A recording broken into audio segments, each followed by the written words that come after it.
Assalamualaikum warahmatullahi wabarakatuh. Waalaikumsalam warahmatullahi wabarakatuh. Alhamdulillah, wassalatu wassalamu ala rasulillah Sayyidina Muhammadin wa ala alihi wa sahbihi mawala. Amma ba'd. Pemirsa Nura TV, alhamdulillah kali ini kita bisa berjumpa kembali dalam acara yang sama, yaitu podcast Ramadan.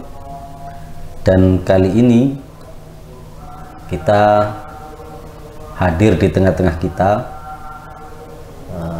yang terhormat Kiai Abdul Muhsi Mas'ud. Beliau adalah pengurus LDNU MWC NU Gapura dan juga pengurus Aswaja Center Sumeneb dan sebagai pengasuh Pondok Pesantren Paramaan Gapura. Tema kali ini yang akan kita bahas adalah fitnah akhir zaman, tentang aliran transnasional dan pembatalan nasab para habaib. Pemirsa Nura TV yang dirahmati Allah, sebelum kita masuk pada pembahasan, kita sapa dulu Kiai Muhsi. Assalamualaikum Yai. Waalaikumsalam warahmatullahi wabarakatuh.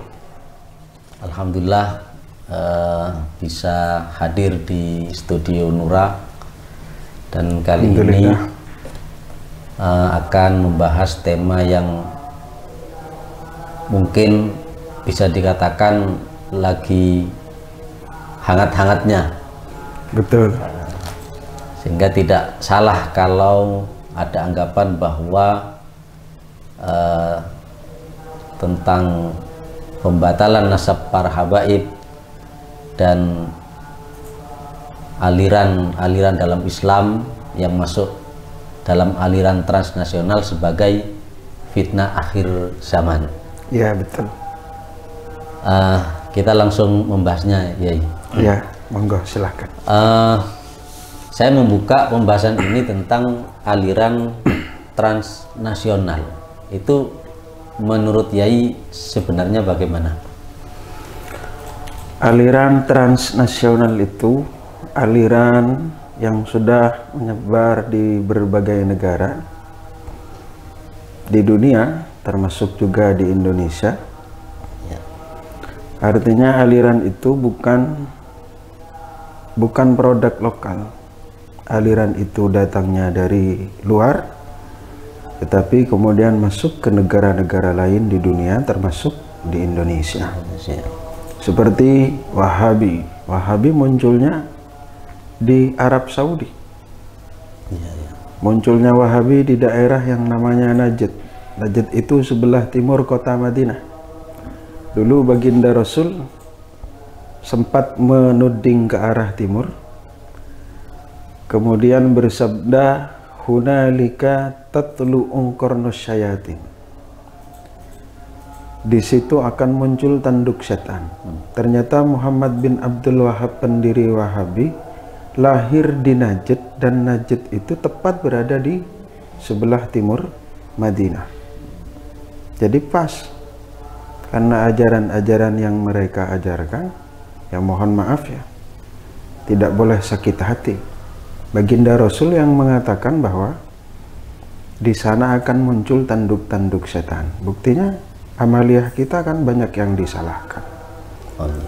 HTI munculnya di Mesir, kemudian menyebar ke berbagai penjuru dunia, termasuk juga di Indonesia. Nah, itu salah satu contoh aliran transnasional yang saat ini mengancam keberadaan Ahlus Sunnah wal Jamaah. Iya, ya. Apakah hanya dua aliran itu tadi ya, HTI sama Wahabi yang termasuk kategori transnasional ini? Tidak. Salah satu dari aliran transnasional yang menurut saya juga sangat berbahaya adalah aliran Syiah. Sekarang markasnya di Iran, dan itu juga menyebar luas di Indonesia. Walaupun dulu sempat ada peraturan Gubernur Jawa Timur di masanya Pak Karwo yang melarang pergerakan Syiah, tetapi mungkin cuma organisasinya saja yang secara terang-terangan tidak berani muncul di permukaan, tetapi kegiatan-kegiatannya saya melihat tetap berjalan. Artinya ideologi Syiah tidak benar-benar mati di Jawa Timur. Iya.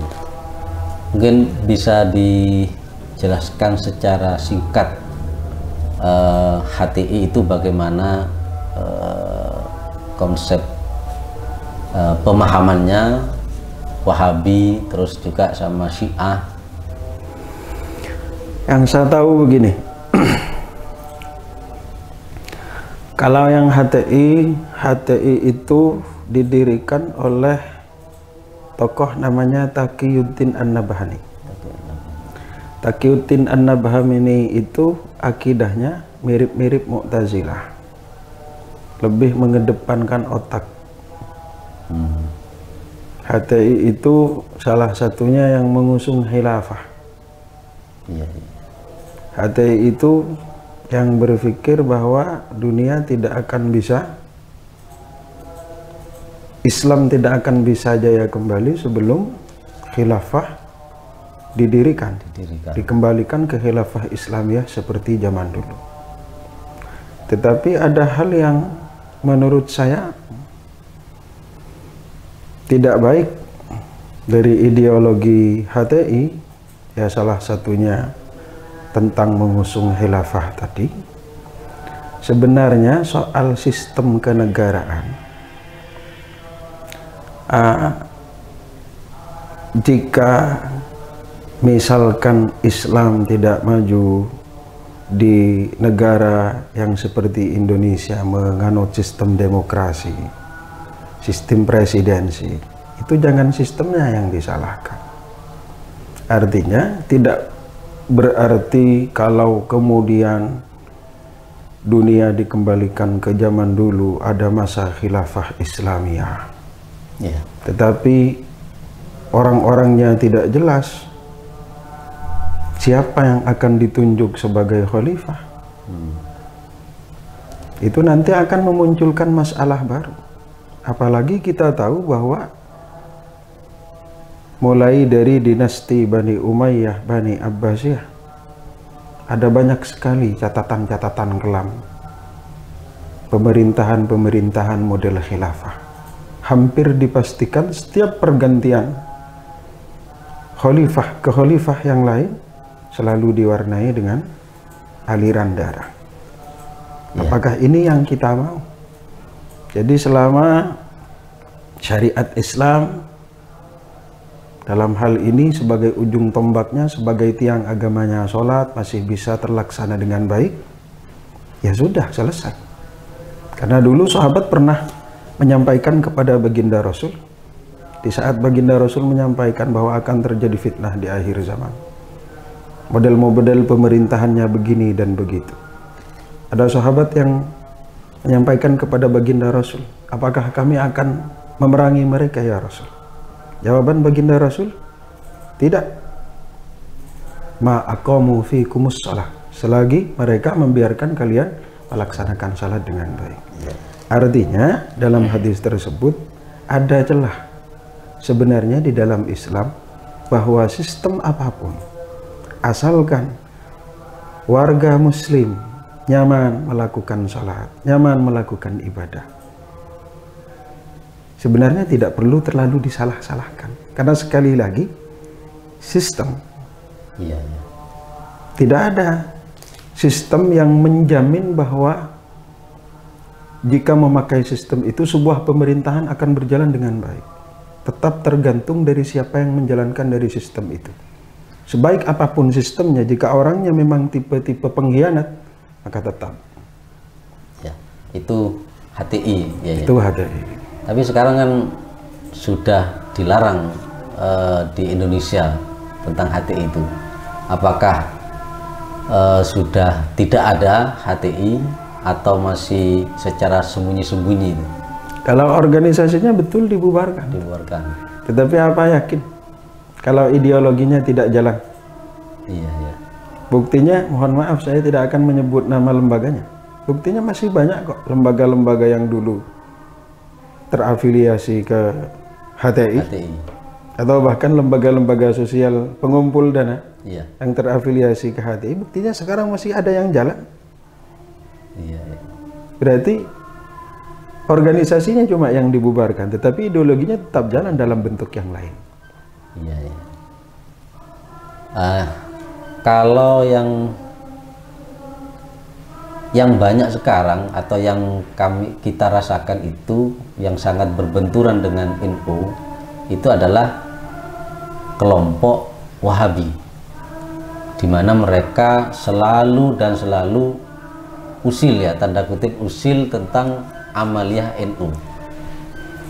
Nah, itu bagaimana menurut pandangan Kiai? Kalau menurut saya Wahabi itu tidak lebih dari kelompok pembangkang sunnah. Pembangkang sunnah. Pembangkang sunnah. Mereka paling merasa menjalankan sunnah baginda Rasul. Iya, iya. Tetapi di saat itu pula sebenarnya mereka yang paling mengingkari sunnah baginda Rasul. Buktinya misalkan soal tawassul, soal tabarruk misalkan. Iya. Orang-orang Wahabi kan sangat menghormati ulama hadis.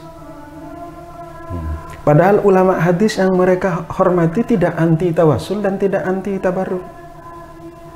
Imam Syafi'i, salah satu tokoh hadis yang mereka hormati, justru bertabarruk mencari barokah dari air rendaman baju Imam Ahmad bin Hambal, hanya karena Imam Syafi'i didatangi oleh baginda Rasul di dalam mimpinya di saat Imam Ahmad ada di penjara.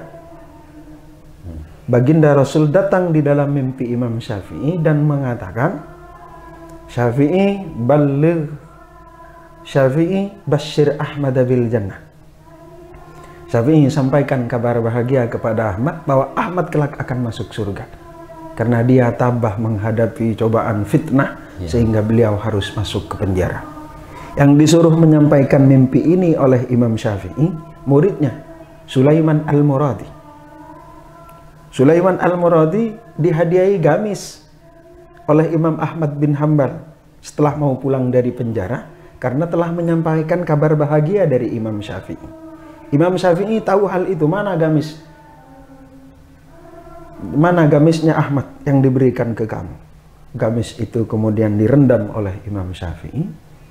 Air rendaman gamisnya Imam Ahmad bin Hambal dibuat mandi oleh Imam Asy-Syafi'i. Padahal Imam Ahmad muridnya loh. Iya, iya. Yang lumrah biasanya kan murid cari barokahnya guru. Nah ini guru cari barokahnya murid. Kenapa? Karena ada keistimewaan yang dimiliki oleh sang murid. Kenapa? Ada pesan khusus dari baginda Rasul yang datang kepada sang guru, Basyir Ahmad bil jannah. Sampaikan kabar bahagia bahwa kelak Ahmad akan masuk surga. Termasuk soal tawassul misalkan. Ulama hadis yang mana yang tidak bertawassul? Baginda Rasul saja bertawassul. Ada saat baginda Rasul menyemayamkan ibu Sayyidina Ali ketika beliau wafat, yang menerima, yang turun ke liang lahat baginda Rasul. Kemudian baginda Rasul berdoa, Allahumma bihaqqi wa bihaqqil anbiya'il ladzina min qabli. Ya Allah, dengan kebenaranku sebagai seorang nabi dan kebenaran para nabi sebelum aku, selamatkan ibuku Fatimah bintu Asad. Itu kan tawassul. Iya. Baginda Rasul bertawassul dengan dirinya sendiri. Beliau walaupun sebagai sosok nabi yang paling mulia, ternyata bertawassul dengan nama-nama para nabi sebelumnya walaupun namanya tidak disebut satu persatu. Ini kan aneh. Orang Wahabi selalu mengatakan, ayo kita kembali ke sunnah. Seakan-akan kita yang jauh dari sunnah. Iya. Nah, kalau mereka mengharamkan tawassul, di saat baginda Rasul sendiri bertawassul, mereka mengidolakan ulama hadis, ulama hadis sendiri bertabarruk mencari barokah. Nah kemudian mereka ikut siapa? Sunnah yang mana yang mereka maksud? Ayo kita kembali ke sunnah. Kalau ternyata mereka sendiri yang menjadi kelompok pembangkang sunnah. Itu keanehan-keanehan orang-orang Wahabi. Ya.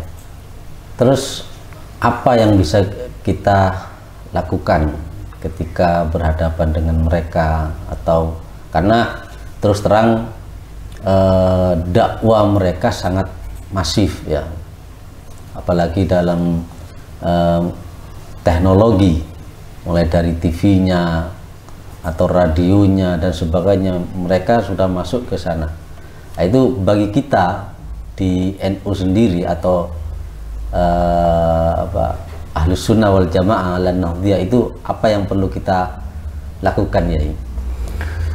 Ya, dakwah kita juga kita harus melakukan dakwah sebagaimana mereka. Gerakan kita di media sosial juga harus masif.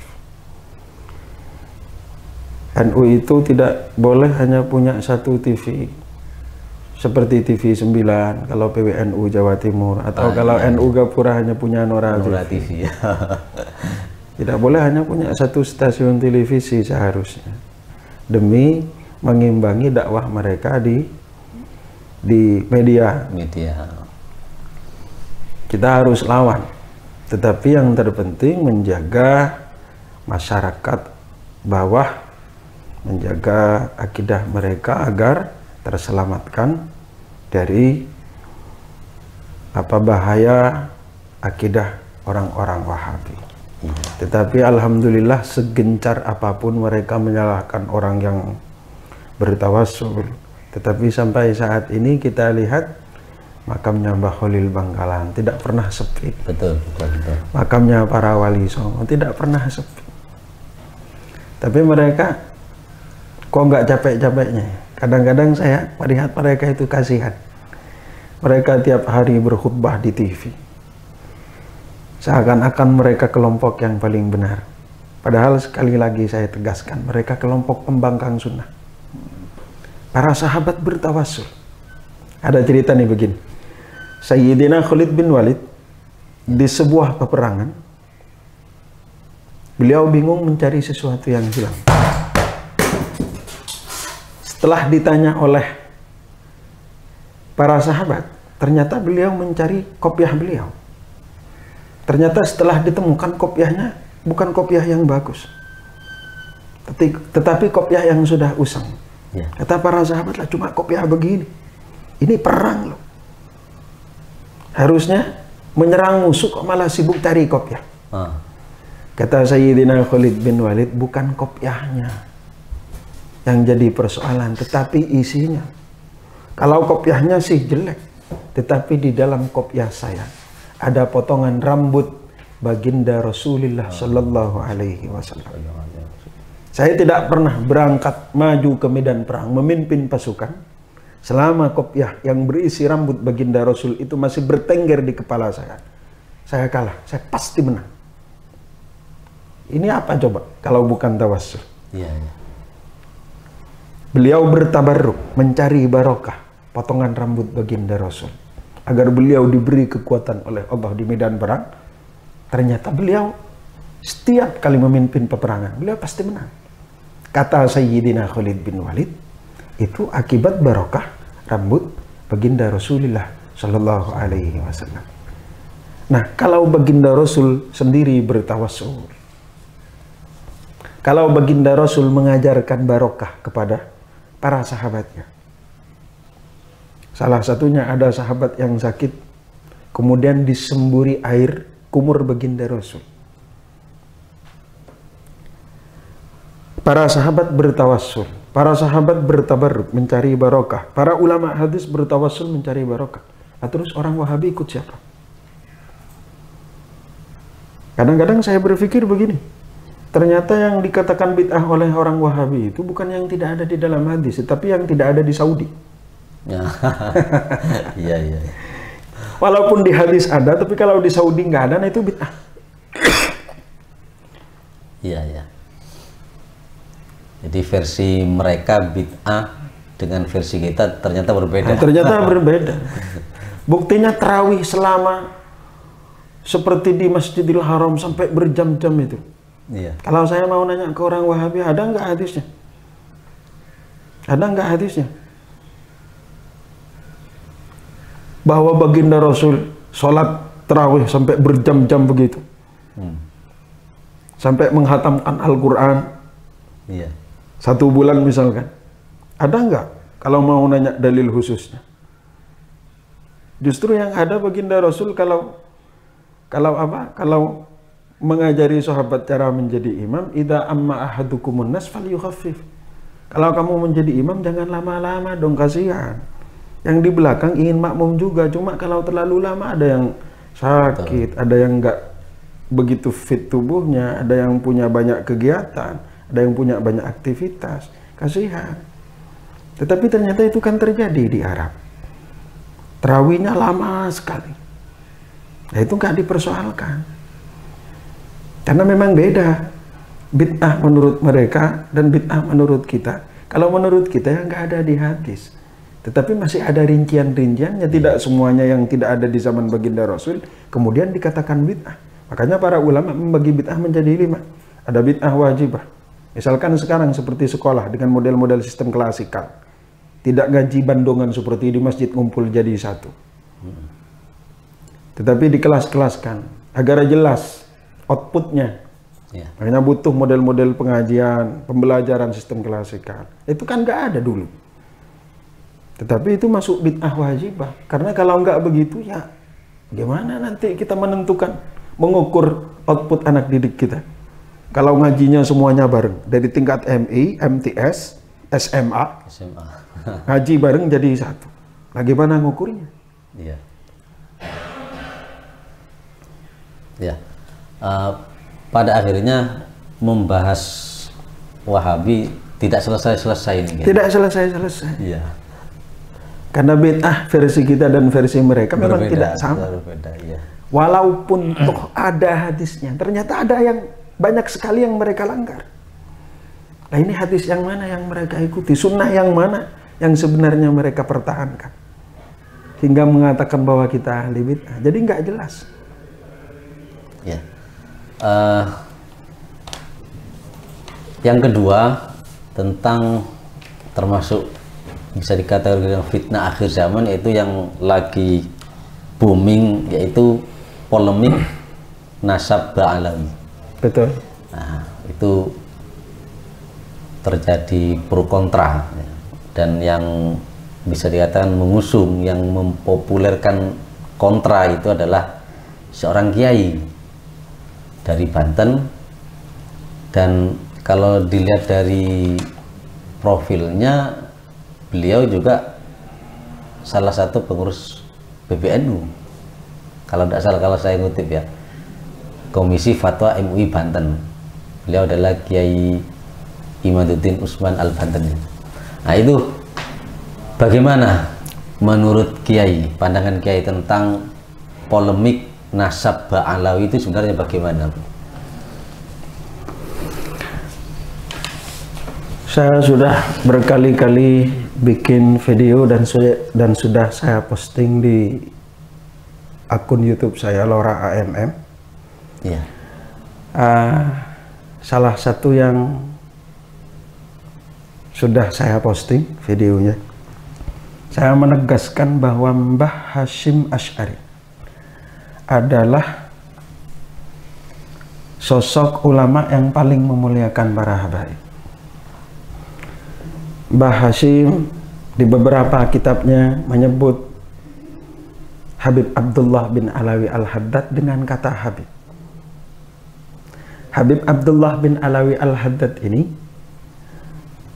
adalah keturunan dari Sayyid Ubaidillah bin Ahmad Al-Muhajir yang dihilangkan oleh Kiai Imaduddin Utsman. Apakah kita mau mengatakan bahwa Mbah Hasyim ternyata salah menyebut nama Habib Abdullah bin Alawi Al-Haddad dengan pakai kata Habib? Itu salah. Apa berani kita mengatakan begitu? bahkan di akhir konon asasinya, undang-undang dasarnya Nahdlatul Ulama, Mbah Hashim mengutip perkataan Habib Ahmad As-Saqqaf kalau tidak keliru namanya. Marga As-Saqqaf juga adalah marga keturunan dari Sayyid Alawi bin Ubaidillah bin Ahmad Al-Muhajir. Sudah mulai dulu para ulama kita sangat menghormati para habaib. Ya. Jadi aneh sekali kalau ada kiai yang bahkan mohon maaf bagian dari kita, bagian dari Nahdlatul Ulama, tetapi bukan hanya tidak menghormati para habaib, malah justru membatalkan nasabnya. Rotibul Haddad sudah mulai dulu menjadi wiridannya warga NU, para kiai NU, pengasuh-pengasuh pondok pesantren se-Indonesia, bahkan di dunia, karena termasuk salah satu wiridan yang masyhur. Iya. Apa hanya karena mohon maaf perkataan satu orang kiai yang ternyata sampai saat ini tesisnya yang katanya termasuk tulisan ilmiah, ternyata sampai sekarang tidak terbukti. Ya, titik beratnya itu karena nama Ubaidillah bin Ahmad Ahmad bin Isa bin itu Ahmad Al-Muhajir, tidak disebutkan sejak zaman sejak abad ke-5 sampai abad ke-9. Jadi ada kekosongan penyebutan nama itu yang dijadikan dalih bahwa nasab Ba'alawi itu terputus karena tidak disebutkan di kitab yang fokus membahas tentang nasab itu. Begini, di NU itu kan banyak mengajarkan kitab. Ya. Data tentang nasab kan tidak harus disebutkan di dalam kitab yang secara khusus membahas tentang nasab. Ya. Contoh misalkan kitab Bajuri, itu kitab fikih karangan Imam Ibrahim Al-Bajuri, Nyarahi Fathul Qorib. Di dalam banyak membahas tentang nahu. Apakah kalau Imam Bajuri membahas tentang nahu kemudian nahunya mau kita salah-salahkan? Ini bukan ulama nahu, ini ulama fikih. Imam Ahmad As-Sawi, pengarang Hasyiah As-Sawi, Hasyiah Tafsir Jalalain, banyak sekali membahas tentang nahu, banyak sekali membahas tentang fikih di dalamnya. Ya. Apa kemudian karena beliau lebih menonjol di bidang tafsirnya ketika membahas fikih mau kita katakan, wah, kalau fikihnya Imam As-Sawi jangan diikuti. Kalau kajian nahunya Imam As-Sawi jangan diikuti. Masa kita mau mengatakan begitu?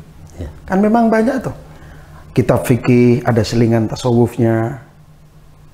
Kemudian kitab fikih ada selingan kajian nahunya. Betul.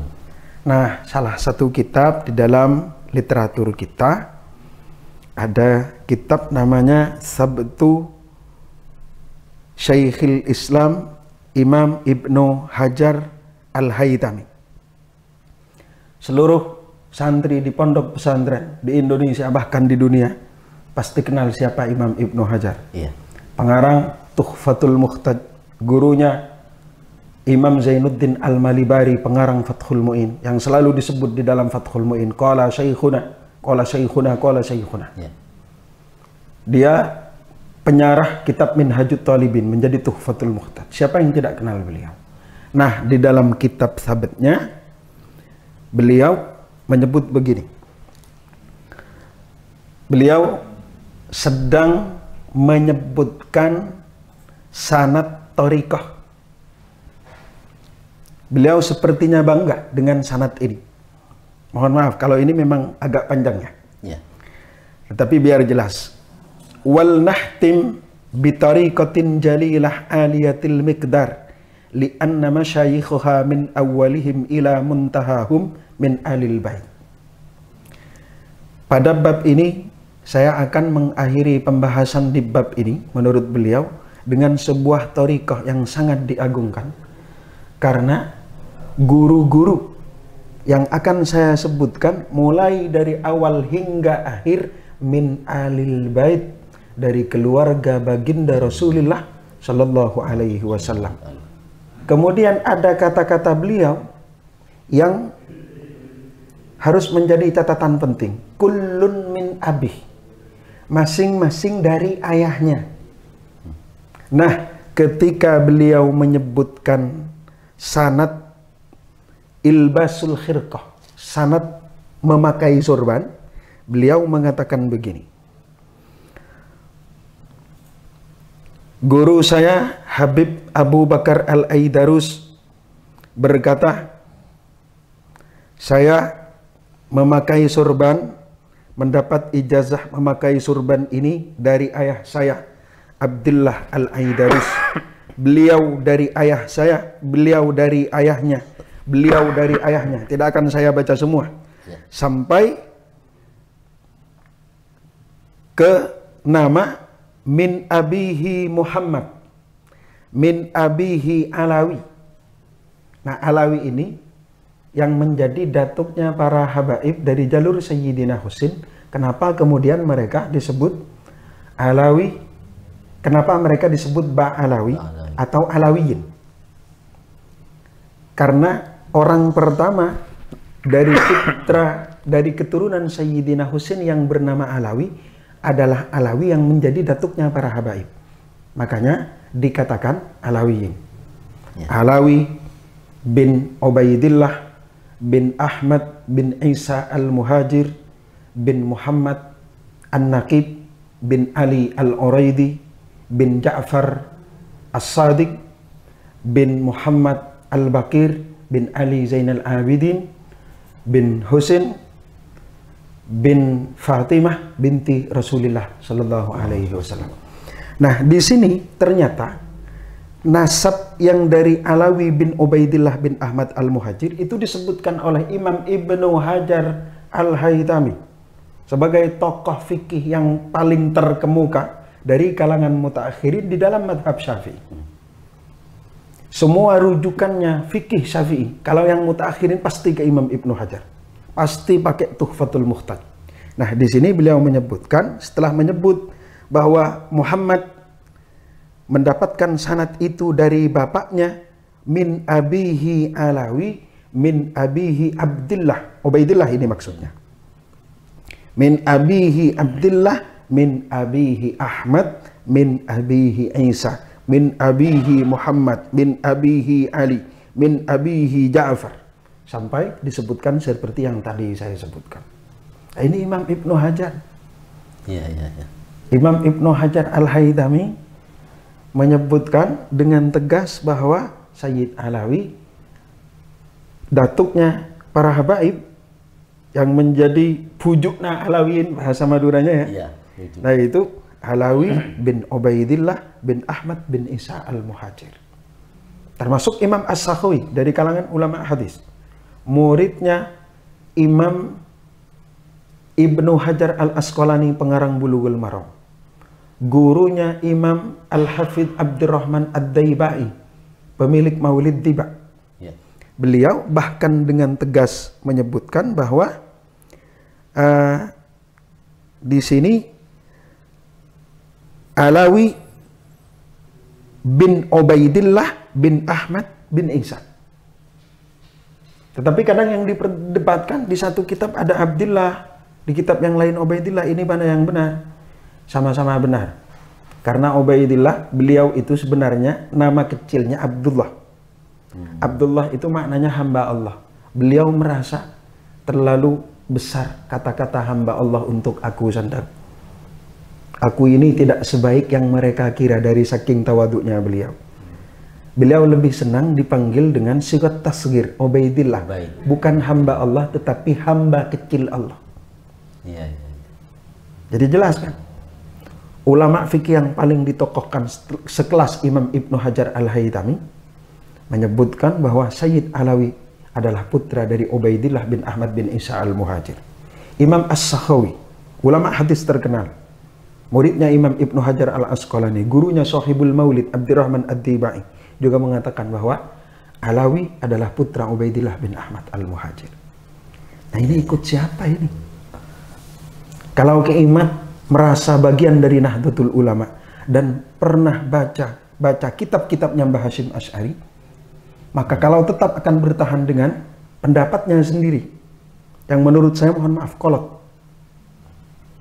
Kolot itu? Iya kolot. Karena beliau melawan arus besar. Dengan mengatakan Habib Ubaidillah bukan putra Sayyid Ahmad bin Isa Al-Muhajir karena yang dipotong oleh beliau terlalu tinggi. Andaikan nasab itu berupa pohon nasab, maka terlalu banyak dahan yang beliau runtuhkan. Habib Abdullah bin Alawi Al-Haddad, pengarang Rotibul Haddad, bukan keturunan baginda Rasul. Habib Omar bin Abdurrahman Al-Attos, pengarang Rotibul Attos, dan para habaib sedunia dari jalur Sayyidina Husain, berarti bukan keturunan baginda Rasul. Termasuk gurunya Mbah Hasyim, Sayyid Alwi As-Saqqaf, pengarang Tarshihul Mustafidin, salah satu hasyiahnya Fathul Mu'in. Fathul Mu'in itu hasyiahnya yang terkenal kan I'anatut Talibin. Ya. Nah, ada lagi hasyiahnya namanya Tarshihul Mustafidin. Ini karangannya Sayyid Alwi As-Saqqaf. Ini gurunya Mbah Hasyim. Bahkan Mbah Hasyim murid kinasihnya beliau. Beliau sering berkunjung ke rumah gurunya Sayyid Alwi As-Saqqaf. Nah, kalau ada kata-kata As-Saqqaf, ini marga keturunan Alawiyin. Ini keturunannya Habib Ubaidillah bin Ahmad Al-Muhajir. Jadi terlalu melawan arus, terlalu berani mengatakan hingga nasab gurunya Mbah Hasyim saja mau dibatalkan. Iya. Nah ini NU cabang mana ini? Ya memang yang dirasakan adalah kalangan awam kayak kami-kami ini. Jadi dengan adanya polemik itu sudah banyak yang ikut-ikutan, bukan ikut mengkritisi, tapi ikut-ikut bahkan berujung caci maki. Jadi mencaci maki kepada para habaib. Itu yang terjadi sekarang itu ya. Jadi malah tidak membawa kemaslahatan malah ini. Ya namanya fitnah yang pernah disabdakan oleh baginda Rasul, sata'ti alaikum fitanun kalailil muzlim, akan datang fitnah kepada kalian seperti gelapnya malam. Ini memang fitnah yang sangat membingungkan. Tetapi kita harus menyadarkan masyarakat awam bahwa apa yang dikatakan oleh Kiai Imaduddin itu tidak benar. Agar tidak terlalu lama berdebat dengan mereka, ini buktinya begini-begini, ikut Mbah Hasyim saja. Mbah Hasyim menyebut para habaib di dalam kitab-kitabnya dengan memakai kata Habib. Dan yang paling banyak disebut oleh Mbah Hasyim bukan para habaib dari keturunan Sayyidina Hasan, justru dari keturunan Sayyidina Husain. Kalau dari keturunan Sayyidina Husain berarti Alawiyin. Kalau Alawiyin berarti cucunya Sayyid Ubaidillah bin Ahmad Al-Muhajir. Ikut Mbah Hasyim saja. Kalau saya ditanya, ikut siapa? Ikut Mbah Hasyim, jangan ikut Keimat. Gitu aja. Selesai. Ya, ini pembahasan alhamdulillah sangat banyak faedah, wawasan yang kita ambil dari Kiai. Sebagai penutup Kiai, mungkin ada yang bisa yang akan disampaikan untuk pemirsa Nura TV terkait dengan tema ini bagaimana? Pemirsa Nura TV yang saya cintai, agar kita selamat dari fitnah akhir zaman, dari aliran-aliran yang mengancam ideologi kita Ahlus Sunnah wal Jamaah, maka kita tidak perlu bingung, cukup mengikuti Hadratus Syekh Kiai Haji Hasyim Asy'ari dengan membaca kitab beliau, dengan mengaji Konon Asasi Nahdlatul Ulama, kitab Risalatu Ahlis Sunnati wal Jamaah, maka kalian semua akan selamat dari persoalan-persoalan yang kita bicarakan mulai tadi. kalian akan selamat dari Wahabi, dari Syiah, dari HTI, termasuk dari yang terakhir kita bahas soal polemik nasab. Ikuti Mbah Hashim, maka kalian akan selamat. Itu saja. Alhamdulillah. Terima kasih sama-sama atas pembelajaran yang Kiai berikan pada pertemuan kali ini. Mudah-mudahan bermanfaat. Amin. Dan amin. kepada pemirsa Nura TV, demikian perbincangan kita dalam tema yang sangat-sangat memberi wawasan bagi kita semua. Kami selaku moderator mohon maaf bila ada kesalahan. Wassalamualaikum warahmatullahi wabarakatuh. Waalaikumsalam warahmatullahi wabarakatuh.